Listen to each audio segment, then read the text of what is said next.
Welcome, everybody. Today we are going to discuss the really interesting, one of the most interesting brands I've seen in a long time on social media or anywhere, and that is Liquid Death, the canned water company.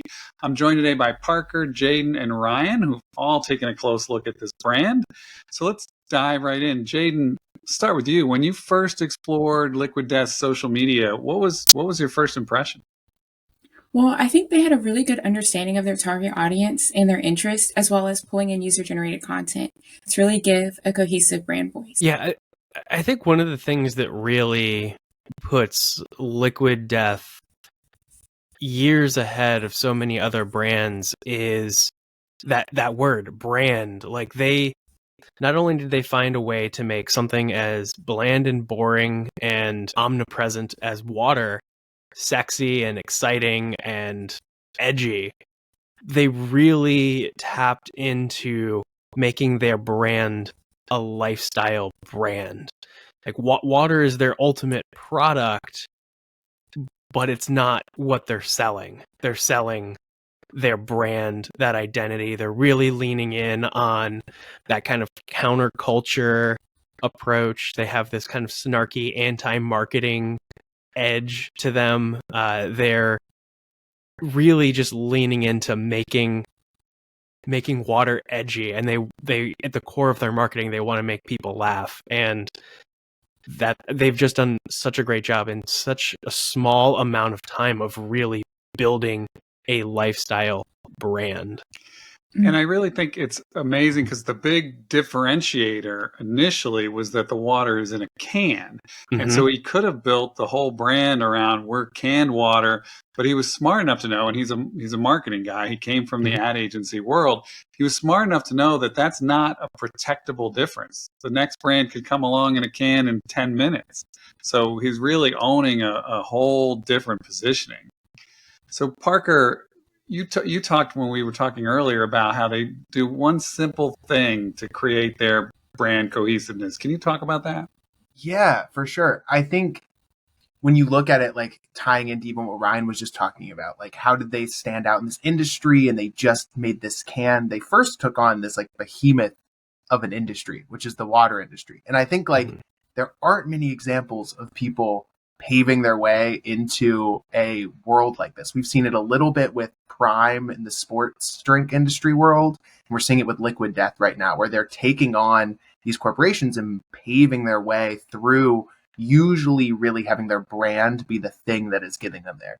And Liquid Death especially found a way to look at what made their product unique and then boil that down to a simple word and then expand that to everything through their marketing, through why you should buy it, and just why, like what grabbed people's attentions. And that was just, they focused on absurdity. Absurdity was what their product was. It was a can of water. They noticed that's what it is. And then they said, how do we then take that and apply that to everything so that no matter what scale we make it at, it could be a Super Bowl commercial, it could be a TikTok reel with Steve-O behind the scenes, it could be just a random influencer doing a stupid prank on his grandmother. It didn't matter what scale it was, as long as it was in that absurd realm and was full of pranks and silliness, it tied in with what the idea was. And it gave them a level of brand cohesiveness that is kind of unmatched in that drink realm. Outside of like when you get into the alcohol realm, that's where you really start to see that. And then, I mean, that's even ties into, they really drove their own way through the branding world of water in a way that was just unmatched to anybody else of their competitors through that absurdity. Yeah, there's a great video out about, first you have to get noticed if you're a brand. Like nothing happens until someone notices you, and it's a grandmother. They hand her a can of Liquid Death. She says, "Liquid Death? I'm not drinking that. I can read." And then when she drinks it, she says, "This is just effing water." And that's the reaction that all of us have when we first hear about this brand. Ryan, you want to jump in on something? Yeah, it's really interesting. We talk about them going into the water market and really competing with other bottled water brands, adding that additional value of it's a can, so it's healthier for the environment. A percentage of sales goes to murder plastic waste. But I would also argue that they have this foresight beyond just competing with the bottled water industry. Parker, you mentioned alcohol. They are definitely competing in the alcohol space when you're going to bars, when you're going out to massive music venues. I think I read that there's a contract now with Live Nation where they're offering it because it looks like a cool beer, man, but it's a can and you can be drinking it and it doesn't look out of place like you're drinking water where everyone else is drinking alcohol. So they're almost going after alcohol as a competitor in that sense, providing a cool NA option, and also energy drinks too. Hydration is important for energy. You have a lot of these sugary energy drinks that have this cool messaging. I mean, the inspiration years before founder Mike Cesario founded Liquid Death, he was inspired by going to the Vans Warped Tour, and he saw the Monster energy cans that were actually tour water, but just Monster branded. So it wasn't even the actual energy drink. It was water because you actually need proper hydration. So going after that market too. So they're not just competing. They're looking so much further beyond just canned water or bottled water as their competitors too, which gives them so much longevity and I guess breadth of market too, which is really, really strong for them. Yes. I think that also takes like some level of innovation on them for them to see that eventually they're going to have to look past it just being water, and they're going to have to make it something that's Instagrammable, something that's easily marketable on social media, and really understand that their target demographic does care what they look like. They want to look cool around their friends, and plastic water bottles just aren't very cool anymore. So I think it's really interesting they were able to see that in their branding. Yeah, I think it's also interesting they don't lead with sustainability. You know, they led with Liquid Death, and they really back into, but they put sustainability sort of second. And I think that's also the fact that when he was making the company, he very much wanted it to be spring water and not some of the water you buy in stores literally comes from city water sources. And so he's got a really good product and he's got good sustainability, and he lined those up after the brand. And so I think so many marketers do it backwards today. They're like, let's talk about the fact that this really does taste good in a can. And let's talk about the fact that there's so much plastic waste. It's like, oh my God, I already fell asleep with you just explaining that. But now you call it Liquid Death and boom. But it really does target where our society is at with what we want our products to be. Like it's hitting all the marks where they still have the pathos in there. They still have that, like, we are talking about how most plastic is not recycled anymore, but aluminum is becoming the thing that is recycled the most in these recycle plants. So it is interesting because they are like, yeah, it's cool, it's so dope, buy it.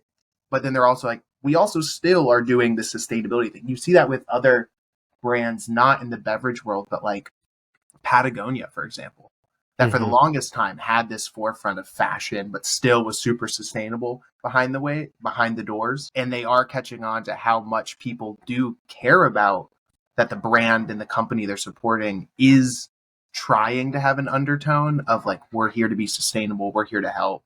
But we're not just here to do that. We're also here to be dope as shit and look like a cool can. Like that's fun. We like that as consumers. I feel like that also comes from like the idea of like sustainability not being easily integrated into everyday life, which really juxtaposes their brand voice of like, we're a part of your everyday life. Like wherever you are, whether it's your grandma, like you had mentioned before, or whether it's you hanging out with your friends, like you can take us anywhere. And so by them making everything else like secondary, but still important, it makes it feel more digestible, I guess. Speaking like the going back to the grandma example, like, oh, Liquid Death, they definitely really leaned in to that edginess where they have this completely zero approach to their marketing, that they're going full camp.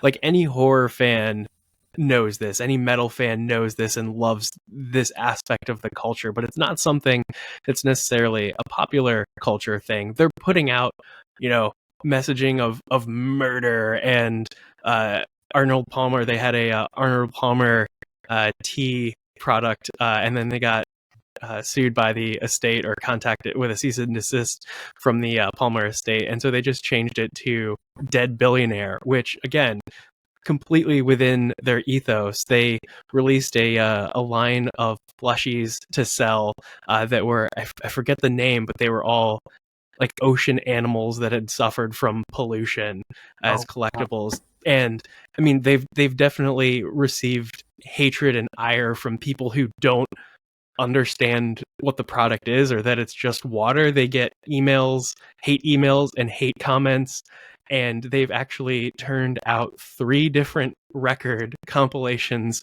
that they've commissioned musicians, no musicians, to write songs using the lyrics as the hate comments, and they've just really, really leaned into that and kind of pushed back against those kind of initial shock value critiques. Yeah, and I think, you know, when we look for lessons for other brands, I mean, this is in their construct from the beginning, so it's hard for a mainstream brand to just pivot and be, you know, reckless or whatever. Yeah. But they are listening to social media, and there was one person who said, "I'd rather drink back sweat than drink liquid death." And so they filmed a video, and they got this big guy all sweaty, and they had people lick his back and then taste liquid death. And everyone agreed that liquid death tasted better than this man's back sweat. It was just so over the top. It's just, it's entertaining. And I think that also goes back to where social media is today, where algorithms favor entertainment over follower count, and liquid death, they are so entertaining. I mean, and it's in their mission. They're to quote them, "Our evil mission is to make people laugh and get more of them to drink more healthy beverages more often, all while helping to kill plastic pollution." Again, the first part of that is to make people laugh. So they're doing this for entertainment. They're utilizing entertainment in their brand building to ultimately sell their products.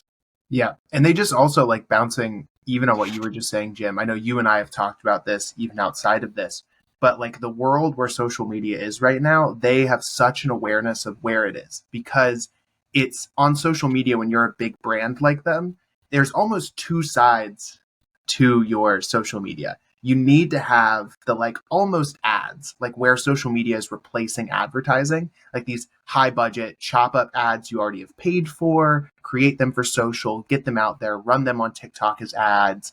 People know they're ads. They're expecting them to be ads. But then there's the other half of it, which is getting that UGC content, getting those like pranking your grandma videos in opposed to the licking the back sweat video. And then also having just like small social videos where it's just an influencer talking to them. Maybe it's behind the scenes of the bigger shots. They're finding the ways to build in just the entertaining social side of it in addition to having their ads. And they do both pretty equally. And I think that's where a lot of brands right now are missing out. They just start leaning one way or the other instead of addressing that they need to do both and find where that middle ground is. And Liquid Death has been on that list for a while of like where you should look to see how you can do both and have them blend perfectly. Absolutely. Jaden, we had a little debate before this about whether their social presence should be more cohesive in terms of colors and visuals. What's your thoughts on that? I think they could definitely benefit from just, because when you step into their social media, it's like, wow, this is a lot of fun. But I think in certain elements, it's just missing those brand colors of being like, this is who we are identifiably visually. I think it can make them stand out even more on social media, because when you just straight go onto their feed, you get kind of lost between all the jokes and all the sense of humor. And there's so many cool elements, like their graphics are so interesting. And that could just be such a really cool way to tie in those elements of their brand colors while still fitting their overall sense of humor. And so it doesn't feel like a straight up ad, but it's still like, hey, we are a brand. This is what we have to offer. Ryan, agree or disagree? Yeah, it's a fine line that they have to walk, especially more now, I think. I mean, they're a very young brand, and they've really launched from being something a little bit more obscure to being fairly mainstream, and as a brand that's built itself as an anti-corporate marketing brand, anti-establishment brand. They're starting to become the establishment. They're starting to be known for their marketing. So they're going to have to be really careful in how they present themselves. Are they polishing up their marketing? And does that kind of present them counter to how they want to be perceived? They need it to make sure that it's not so polished and it's a little bit more cut up and raw. What are they going to do to keep differentiating themselves and find a way to counter that risk of becoming stale and flat water, so to speak, even though that is one of their products. But Parker, what else do you think they need to look out for now that they're maturing, at least as a company? I don't think they have a lot of maturity within the company, which I love them for, but as they're maturing as a company. Oh my gosh. I think the biggest things they need to be wary of are, I think it's getting called out for sustainability reasons. I think if they lose that pillar, their brand identity will become a little hollow. I think if all of a sudden people start realizing that the cans aren't actually recyclable if something were to change, or they're like looking at the packaging and they're like, oh, why does it come with, I don't know if it has those 6-pack plastic ripoffs things. If they start adding that into their product, I think if they lose that pillar, a lot of people will be more critical, but because they stand on that pillar, they have a little bit more leeway with their audience and trust. So I think that's what they need to be wary of, because as corporations grow, especially here in the US, we know it gets tougher and tougher to follow that sustainable thing and have that really ethical background.